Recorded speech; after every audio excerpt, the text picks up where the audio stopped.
There's a whole area of climate so-called science that is really more like a cult. It's like Hare Krishna or something like that.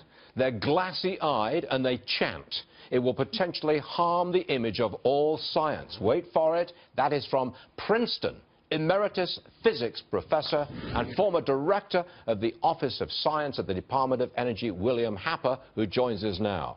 Professor, that's about as strongly worded statement as I've ever heard. Are you anti the climate science people?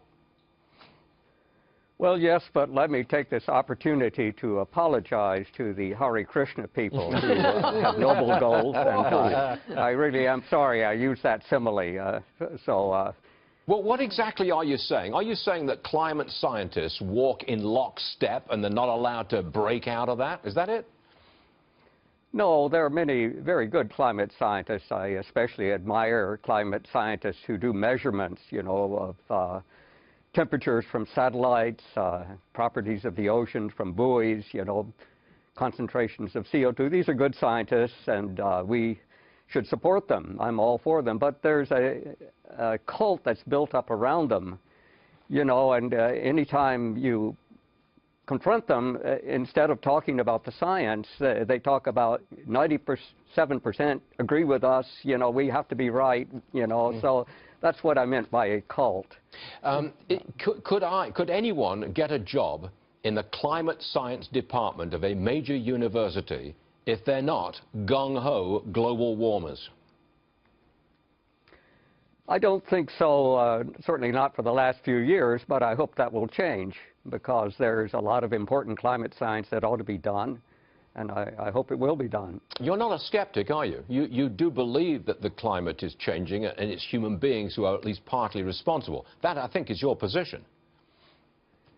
Yes, I think the human contribution, however, is very, very small. You know, I think most of the climate change we're seeing is natural. You know, climate has always changed. Who denies that climate changes? You know, you have to be completely blind to deny that.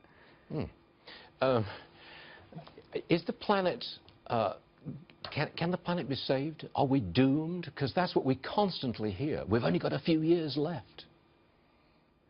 Well, no, I mean, of course not. It's a problem with science illiteracy. You know, most people don't realize that the normal CO2 levels have typically been measured in thousands of parts per million, not the puny 400 or so we have today.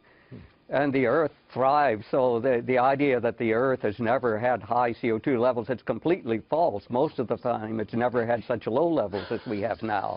You see, so why don't you learn some facts out there? We never hear this. We just never, ever hear this. I have to ask you, sir, now, are you going back to Princeton today? I know you're coming from Princeton Studios. Are you going to teach a class today? How welcome are you on the campus of Princeton University?